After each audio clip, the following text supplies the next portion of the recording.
रहा है। लाइफ किस तरीके से चेंज हुई है इस फिल्म के बाद, इसके बारे में सबसे पहले आई गेस खुद की समझ ज़्यादा आ गई है ऑन सम लेवल, क्योंकि फर्स्ट फिल्म है, लर्निंग एक्सपीरियंस है। शुरुआत से लेकर अब तक मैं इतना बदल गई हूँ कि मैं कभी कभी सोचती हूँ कि मैं अभी मुझे समझ में आता है कि अच्छे के लिए बदली हूँ, बुरे आई गेस वो सिर्फ लाइक मेरे परिवार वाले मुझे बता पाएंगे ऑन सम लेवल। मैं सोचता हूँ मुझे लाइक अच्छा रिस्पॉन्स आया है उनसे, बट आई थिंक आप अपने बारे में बहुत समझते हो अपनी पहली पिक्चर के दौरान। तो मेरी पर्सनल इंटरनल थॉट प्रोसेस बदल गया है। एक्सटर्नली मैं ज़्यादा सोचती नहीं हूँ कि कितना बदला है, क्योंकि जितना भी नॉर्मलसी मैं बनाए रखता हूँ उतनी खुशी मुझे मिलेगी, क्योंकि at the end of the day मुझे अपना काम दिखाना है। और मेरी लाइफ में एक चीज़ चाहती हूँ कि मेरी लाइफ बदले इन वे कि मैं हर रोज़ सुबह से शाम काम करूँ। तो वो एक चीज़ है जो मैं चाहती हूँ। सो होपफुली चेंज होता रहेगा और मैं बेटर इंसान बनती रहूंगी और अंडरस्टैंडिंग आती रहेगी हर पिक्चर के साथ। आई थिंक मैं एक्चुअली ज़्यादा बदला नहीं हूँ। थोड़ा बदलाव आया है, यस मैं थोड़ा और शांत हो गया हूँ बिकॉज और फिल्म को के ताल्लुक से कैसे प्रमोशंस किए जाते हैं, कैसे एक्टिंग की जाती है, कैसे काफ़ी सारी चीज़ें होती हैं तो उनके साथ कैसे डील किया जाता है। And also I don't think मैं कोई प्रेशर में हूँ ऐसा कुछ, बट बहुत खुश हूँ। एंड मैं आशा सिर्फ इस बात का करता हूँ कि मैं ज़्यादा कुछ बदलाव नहीं लाऊँ अपने आप में। एंड क्योंकि काफ़ी लोग बदल जाते हैं, एक ऐसा प्रोफेशन है, एक ऐसी इंडस्ट्री है जो आपको एक बड़े पैमाने पर एक्सपोज कर देती है, तो आपको कहीं ना कहीं अपने आप को बरकरार रखना पड़ता है अंदर ही अंदर। वो मीज़ान जो मेरे अंदर है वो नहीं खो जाना चाहिए। बदलाव इज ऑल्सो कांस्टेंट। मीज़ान की जिंदगी में बदलाव होते जाएगा।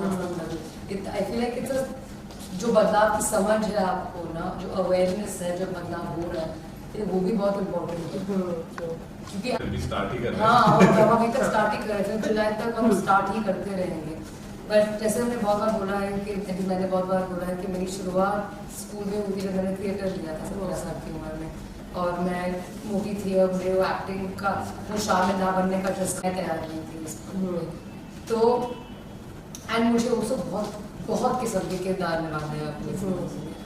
तो वहाँ से शुरू हुआ, बट जब मैंने ईडी का काम शुरू किया, असिस्टेंट डायरेक्टर का काम शुरू किया, मेरी कॉम में बाजीराव मस्तानी में मैं बहुत अनश्योर थी कि मैं कर पाऊंगी कि नहीं कर पाऊंगी। तो आई थिंक उस प्रोसेस ने, असिस्टेंट डायरेक्टिंग के प्रोसेस ने मुझे लाइक एक सेट पे जो एनवायरनमेंट रहता है ना, उस एनवायरनमेंट में प्यार नहीं पड़ गया। Okay, so welcome and congratulations for your first film. Thank you. Response भी बहुत अच्छा मिल रहा है।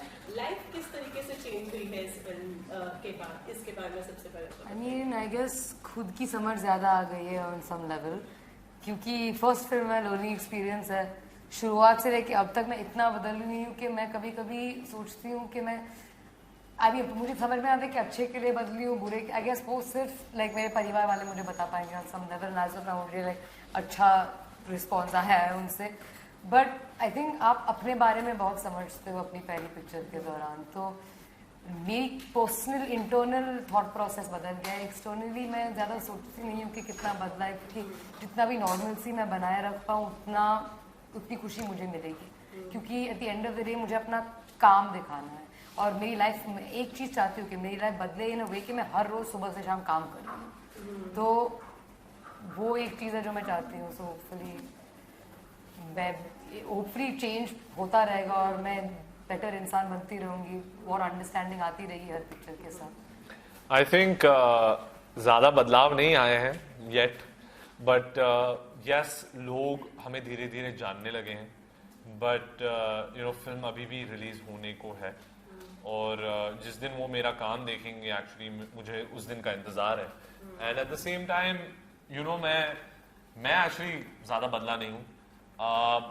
थोड़ा बदलाव आया है, यस मैं थोड़ा और शांत हो गया हूँ बिकॉज चीज़ों की समझ और हो चुकी है और कैसे चीज़ों के साथ डील किया जाता है वो मैंने काफ़ी समझा है, स्पेशली इंडस्ट्री और फिल्म को के ताल्लुक से। कैसे प्रमोशंस किए जाते हैं, कैसे एक्टिंग की जाती है, कैसे काफ़ी सारी चीज़ें होती हैं तो उनके साथ कैसे डील किया जाता है। And also I don't think मैं कोई प्रेशर में हूँ ऐसा कुछ, बट बहुत खुश हूँ। एंड मैं आशा सिर्फ इस बात का करता हूँ कि मैं ज़्यादा कुछ बदलाव नहीं लाऊं अपने आप में एंड क्योंकि काफ़ी लोग बदल जाते हैं, यू नो, एक ऐसा प्रोफेशन है, एक ऐसी इंडस्ट्री है जो आपको एक बड़े पैमाने पर एक्सपोज कर देती है, तो आपको यू नो कहीं ना कहीं अपने आप को बरकरार रखना पड़ता है अंदर ही अंदर, वो मीज़ान जो मेरे अंदर है वो नहीं खो जाना चाहिए। feel like बदलाव is also constant. मीज़ान की जिंदगी में भी बदलाव होते जाएगा on some level. I feel like it's a जो बदलाव की समझ है आपको ना, जो अवेयरनेस है जब बदलाव हो रहा है, फिर वो भी बहुत इम्पोर्टेंट है, क्योंकि आई फील वो फिर मीज़ान अवेयर है कि बदलाव हो रहा है, तो मीज़ान is still in type of बदलाव। अगर बदलाव नहीं होगा आपकी जिंदगी में तो आप आगे कैसे बढ़ पाओगे? Okay, so her you know direct ऊंचाई पर तो हर कोई पहुंचता नहीं है, सब छोटे से ही स्टार्ट करते हैं। आप दोनों ने कहाँ से स्टार्ट किया? कहाँ से मैंने हम फिर भी स्टार्ट ही कर रहे हैं। हाँ, हम अभी तक स्टार्ट ही कर रहे हैं, 5 जुलाई तक हम स्टार्ट ही करते रहेंगे। बट जैसे हमने बहुत बार बोला है कि एटलीस्ट मैंने बहुत बार बोला है कि मेरी शुरुआत स्कूल में हुई थी जब मैंने थिएटर लिया था 17 साल की उम्र में, और मैं मोटी थी और मुझे वो एक्टिंग का वो शार में ना बनने का चस्का लग गया, और फिर पता लगा पतला होना पड़ा एक्टिंग करने के लिए, क्योंकि हीरोइन को प्रेजेंटेबल होना पड़ता है, और बॉडी शेमिंग के लिए मैं तैयार नहीं थी उस पॉइंट पे। तो एंड मुझे ऑल्सो बहुत बहुत किस्म के किरदार निभाना है अपनी ज़िंदगी में, तो वहाँ से शुरू हुआ। बट एज मैं जब मैंने ईडी का काम शुरू किया, असिस्टेंट डायरेक्टर का काम शुरू किया मेरी कॉम पे और बाजीराव मस्तानी पे, मैं बहुत अनश्योर थी कि मैं कर पाऊंगी कि नहीं कर पाऊंगी। तो आई थिंक उस प्रोसेस ने, असिस्टेंट डायरेक्टिंग के प्रोसेस ने मुझे लाइक एक सेट पे जो इन्वायरमेंट रहता है ना, उस इन्वायरमेंट से मैं प्यार में पड़ गई। मुझे सेट पे रहने से बहुत लगाव है। अगर मैं शूट भी नहीं कर रही हूँ ना, और कोई और शूट कर रहा है, जैसे मीज़ान के गाने में वो शूट कर रहा था और मैं नहीं थी उस गाने में, बट मैं फिर भी सेट पे जाती थी। 4 दिन शूट हुआ, आई थिंक मैं 3 दिन गई 4 दिन में से। एंड जब भी संजय सर शूट करे तभी भी मैं पद्मावत के सेट पे मैं असिस्टेंट नहीं थी, बट वो जो सेट का माहौल होता है ना, मैं उसके लाइक प्यार में पड़ गई। एज एन एक्टर जो मैं ये बात भी हमेशा बोलती हूँ कि आप पूरे यूनिट का लाइक की मेहनत आपके कंधे पे रख रहे हो, आपके चेहरे पे दिखा रहे हो, आप उनके लिए खड़े हो at the end of the day. तो एक्टिंग में और भी इंटरेस्ट आ गया ऑन सम लेवल कि ये जो मैं सेट का एनवायरनमेंट से इतना प्यार करती हूँ, अब मेरी रिस्पॉन्सिबिलिटी है, मेरी जिम्मेदारी है इसको आगे लेके जाने की, तो और या फिर सबका हार्डवर्क शोकेस करने की, जिनकी सबने मेहनत की है मुझे वहाँ पे खड़ा करने के लिए, मुझे एक्टिंग की एबिलिटी देने के लिए, तो उनकी मेहनत में आगे लेके जाओ। और ऑल्सो एक जिंदगी में 1000 जिंदगियाँ कैसे जियो, एक्टिंग के अलावा और कुछ है ही नहीं। एक प्रोफेशन में जहाँ पे तुम एक दिन कोई और बन सकते हो, एक दिन कोई और एक्सपीरियंस ले सकते हो, एक दिन किसी दुनिया के दूसरे पार्ट में जाके किसी और की जिंदगी जी के उसका एक्सपीरियंस ले सकते हो, but at the end of the day जब आप रात में सोते हो, आप शारमैन बन के सोते हो। ऑब्वियसली थोड़ा बंदा पागल भी हो सकता है इस प्रोसेस में, बट इस प्रोसेस से मुझे प्यार हो गया। तो यू नो सवाल आपका प्रोसेस के बारे में था और यू नो एक्टिंग के बारे में, तो मुझे यस एक्टिंग से बहुत लगाव है, और एक ऐसी आप दुनिया में घुस जाते हो ना, एक अलग दुनिया जीने लगते हो आप। तो बहुत इम्पोर्टेंट ये भी होता है कि आपको पता चलना चाहिए कि रियलिटी क्या है और वो दुनिया क्या है, और उस दुनिया में घुसना और वापस रियलिटी में आना, उस पे काबू पाना, एक्चुअली वो इमोशन पर बहुत यू नो एक आर्ट ही है, उसको एक्टिंग कहते हैं। एंड यू नो व्हेन जब हम सेट पे थे एक्चुअली काफ़ी इमोशंस करने थे, जैसे आपने क्योंकि एक ऑर्डर में शूट नहीं किया जाता, तो आप कभी एक रैंडम सीन शूट करते हो, फिर एकदम से आपको डांस करना पड़ता है एक शॉट, फिर उसके बाद आप जाते हो कोई कॉमेडी सीन में, फिर आप कर रहे हो एक फाइट सीक्वेंस का शॉट। तो कैसे वो इमोशंस के साथ खेलना और उन पर काबू पाना, आई थिंक वही क्राफ्ट एक्टिंग है। और and at the same time मुझे एक्चुअली कभी लगा नहीं था कि मुझे इतना लगाव हो जाएगा इस क्राफ्ट और प्रोफेशन से, और कभी मैं ये कर पाऊंगा। एंड यू नो कई लोग ऐसे होते हैं जिनकी एक नज़रिया होता है, एक विजन होता है, जिनको पता होता है कि आप में एक्चुअली क्या काबिलियत है, और संजय सर वो इंसान थे मेरी ज़िंदगी में। उन्होंने मुझ में ये काबिलियत देखी और कहा मुझसे कि मैं कर पाऊंगा, और आई थिंक उन पर भरोसा करके मैंने बहुत यू नो मेरी ज़िंदगी का बहुत बड़ा स्टेप रहा है। एंड मैं बहुत खुश हूँ कि उन्होंने मुझ पर भरोसा किया, बिकॉज उस वजह से एक्चुअली आज जब मैं मेरी परफॉर्मेंस देखता हूँ मलाल में, तो मुझे दिखता है कि मैंने क्या किया है जो मुझे भी एक्चुअली लगा नहीं था कि मैं कर पाऊंगा। सो यस नो मलाल जिंदगी में ये एक्टिंग के बारे में, बहुत खुशी हुई है एंड आगे भी होती रहेगी, बिकॉज अब एक बहुत बड़ा लगाव लग चुका है इस प्रोफेशन से, इस इंडस्ट्री से, और मैं चाहता हूँ कि मैं अपने आप को, अपने टैलेंट को ज़्यादा एक्सप्लोर करूँ और मैं दुनिया को दिखा पाऊँ कि मैं क्या कर सकता हूँ।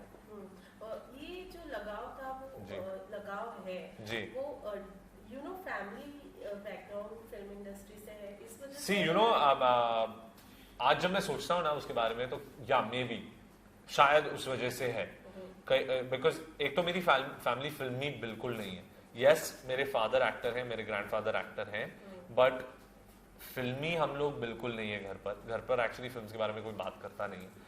एंड आई थिंक कहीं ना कहीं बचपन से वो लाइफ देखता आ रहा हूँ मैं, तो मुझे पता है कि एक्चुअली उसमें क्या होता है, क्या करना चाहिए, क्या नहीं करना चाहिए, और वो मेरे दिमाग में बैठ चुका है। तो फाइनली अब जब करने का टाइम आ गया और मैं भी इस इंडस्ट्री से जुड़ चुका हूँ, तो वो जो सारी भावनाएं हैं वो बाहर आ रही हैं, और यस, आई थिंक कहीं ना कहीं उसका क्रेडिट डेफिनेटली पिताजी और दादाजी को दिया जाना चाहिए, but at the same time उसका जो जरिया है वो संजय सर हो चुके हैं, और उनकी वजह से वो जो सारी फीलिंग्स है ना वो साथ में आकर एक पैमाने पर, एक बड़े प्लेटफॉर्म पर दिखाई जा रही है। आपसे भी जानना चाहेंगे, जब संजय सर को आपने बताया कि you want to enter into an acting field, उनका रिएक्शन क्या था, वो उन्होंने आपको क्या कहा? तो उन्होंने मुझे क्या कहा, उन्होंने तो हमारी बात नहीं हुई थी, बात नहीं हुई थी। जब मैंने ठान लिया था कि मुझे एक्टिंग करना है, मैंने सिर्फ अपनी मम्मी को बोला, क्योंकि जब मैंने डिसाइड किया कि मुझे एक्टर बनना है या हीरोइन बनना है, टू बी थिंग, कि मुझे खुद मालूम था कि मुझे कितनी मेहनत डालनी पड़ेगी to do what I want to do. तो उस पॉइंट पे जब मैं असिस्टेंट डायरेक्टर थी, हमारी बात नहीं हुई थी, ना मेरी कॉम पे ना बाजीराव मस्तानी पे, पर उनको ऑन सम लेवल मालूम था कि मुझे एक्टर बनना है, क्योंकि उनको मालूम था कि मैं एक्टिंग स्कूल भी जाऊंगी इसके बाद। तो जब मैं वापस एक्टिंग स्कूल से आई, क्या एडवाइस दी उन्होंने मुझे, इट वाज मोर के obviously let your work speak for itself, but एक मोमेंट था कि मेरे पापा मुझे या मेरी मम्मी मुझे मीज़ान के पापा और दादा की तरह एडवाइस नहीं दे सकते, क्योंकि वो लोग एक्टर नहीं है। ना मेरी माँ बता सकती है मुझे कि लिपस्टिक कैसे लगाते हैं, ना मेरी माँ कभी मुझे रेड कार्पेट इवेंट पे लेके गई कि मुझे मालूम है कि मुझे तैयार कैसे होना है उन सब चीज़ों के लिए। बट संजय सर को ये नॉलेज है, इंडस्ट्री में रह के हीरोइनों को पेश करते करते उनको ये उनमें कहीं ये टैलेंट आ गया है कि हीरोइन को कैसे पेश करते हैं। तो जब मैं बाजीराव मस्तानी के सेट पे असिस्ट कर रही थी, मैं कॉस्ट्यूम संभालती थी, तो दीपिका मैडम वैनिटी में थी और मुझे लहंगे अप्रूव करवाने थे मस्तानी के। तो मैं गई भारी लहंगों के साथ, बोलूँ सर अप्रूव करवाना है, वेट कर रही है वो। उन्होंने बोला कि लिपस्टिक नहीं लगाया, मैंने बोला कि नहीं लगाया है लाल कलर का, उन्होंने वैनिटी में। फिर उन्होंने बोला कि नहीं तुमने लिपस्टिक नहीं लगाया है। मैंने बोला कि क्या सर, कॉस्ट्यूम का अप्रूवल, मैं असिस्टेंट डायरेक्टर हूँ, लिपस्टिक कहाँ से अभी लगा के आऊँ। बट ये सब छोटी छोटी चीज़ों ने ना, और फिर मैं पकड़ रही हूँ कॉस्ट्यूम में, कोई मेरे मुंह पे लिपस्टिक लगा रहा है, भाई जल्दी लगा ना, मेरे को कॉस्ट्यूम अप्रूव करवाना है। But at the end of the day ये छोटी छोटी चीज़ों ने जैसे मुझे अपने शरीर बॉडी के बारे में, अब जिस तरीके से एक हीरोइन अपने आप को पेश करती है, उन सब चीज़ों के बारे में आई थिंक ओवरऑल बहुत सीख मिली है इस डिपार्टमेंट में। एज एन एक्टर सर ने मुझे हमेशा बोला है कि at the end of the day मैं आई थिंक मैं सेकंड एक्टर हूँ मेरे परिवार में, मेरी दादी भी एक एक्ट्रेस थी, but at the end of the day ये मैंने खुद ठान लिया है एक्ट्रेस बनने का। तो वो टिप्स वो मुझे खुद से निकालने पड़ेंगे, इसलिए मैं एक्टिंग स्कूल गई, इसलिए मैं प्रियंका चोपड़ा को ऐसे देखती रहती हूँ पूरा time. So on some level वो सब मुझे खुद में बिठाना पड़ा, बट संजय सर ने मुझे जैसे कि आपने कहा, लेकिन आपकी mom, if I am not wrong, जी, वो थी वो एक्टर ना से भी, पर फिल्मी बैकग्राउंड से तो है आपकी मॉम। मेरी मॉम फिल्मी बैकग्राउंड से नहीं है, मेरी मॉम फिल्म इंडस्ट्री में थी। हाँ, उनके भी मॉम कोई फिल्म में नहीं था। सो आपसे तो ये बात तो हो गई, लेकिन संजय सर मतलब जब सेट पे थे तो वो एज एन अंकल थे या फिर एज अ सर आपके? एज अ सर वो रिस्पेक्ट आई थिंक उन्होंने अपनी ज़िंदगी में कमाई है, और मैं उनकी भांजी भले ही हूँ, बट मैं उनसे वो रिस्पेक्ट लेने का मेरा कोई हक नहीं है, क्योंकि वो उनके पास कुछ नहीं था और उन्होंने कितना बनाया है। उन्होंने खुद का नाम खुद बनाया है, और फिर मुझे ये दिया गया है। तो on some level he is always going to be sir for me, but मामा है जब हम अकेले हैं, जब हम उनके घर पे हैं, और तभी उस सिचुएशन में भी कभी कभी सर निकल जाता है। मैं उनको सबके सामने डिनर टेबल पे सर बुला लूंगी, क्योंकि जब मैंने बाजीराव मस्तानी पे असिस्ट किया था, मुझे संजय लीला भंसाली की अहमियत मालूम पड़ी कि वो इस इंडस्ट्री को क्या देते हैं अपनी पिक्चरों के साथ।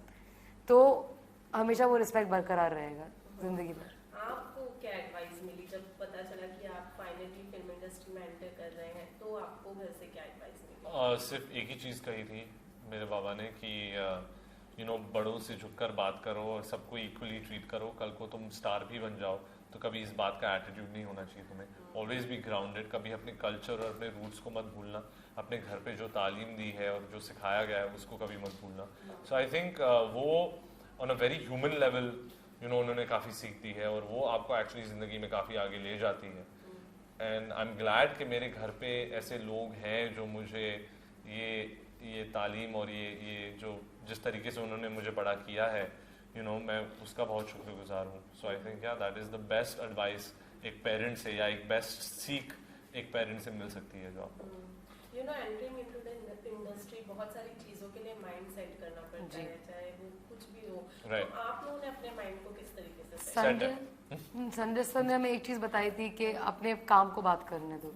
तो आई थिंक इस इंडस्ट्री में मेरी सबसे बड़ी जो मैं करना चाहती हूँ उसके लोग मुझे मेरे काम के लिए पहचाने, नॉट क्योंकि मैं अच्छे कपड़े पहनती हूँ या क्योंकि मैं एक फिजिक टाइप के जिम को जाती हूँ या फिर मैं ये इवेंट अटेंड करती हूँ या वो मैं चाहती हूँ कि लोग मुझे जाके मेरी पिक्चर देखें। तो आई थिंक ये इंडस्ट्री से मेरे लिए मुझे यही अपने आप के लिए ये जगह ढूंढनी है on some level, but also पिक्चरों को पैसा भी कमाना पड़ता है वरना पिक्चरें बनती नहीं है आगे। तो ये सब आई थिंक सब कुछ एक पार्ट एंड पार्सल है, एक बैलेंस ढूंढना पड़ता है एंड होपफुली मेरी करियर ग्राफ जिंदगी में मैं वो बैलेंस ढूंढ पाऊंगी एट सम पॉइंट। आप दोनों कितना जान पाए फिल्म के शूटिंग के दौरान एक दूसरे को? और हम एक दूसरे को पहले से जानते हैं, स्कूल में थे हम साथ, स्कूल में थे साथ में। हाँ, तो बॉन्ड और थोड़ा extra off course absolutely. I think एक अंडरस्टैंडिंग, एक दूसरा रूप देखने मिला हमें एक दूसरे का, क्योंकि हमने एक दूसरे को एक काम के एनवायरनमेंट में पहले हम स्कूल में थे साथ में, किसने सोचा था कि इवेंचुअली हम जिंदगी में काम करेंगे एक साथ। And at the end of the day हम हर पिक्चर एक दूसरे के साथ तो नहीं कर पाएंगे। तो आई थिंक एक बहुत लकी हूँ मैं कि मुझे मीज़ान को अपने काम के एनवायरनमेंट में जब हम पहली बार एक दूसरे को खुद को समझ रहे, एक दूसरे के साथ करने को मौका मिला। So it was great. Feel like I know you forever now at this point. So मलाल के बारे में कुछ लास्टली जाते बता दीजिए और गाइस जाके मलाल देखिए 5 जुलाई को, क्योंकि जो भी आपके ज़िंदगी में मायने रखता है, जिससे आप बहुत प्यार करते हो, वो आपकी ज़िंदगी में और भी मायने रखने लगेगा और कभी भी उस प्यार में कोई भी मलाल रहना मत दीजिए। बिल्कुल। 5 जुलाई गाइस, अगले हफ्ते। Thank you so much. Thank you.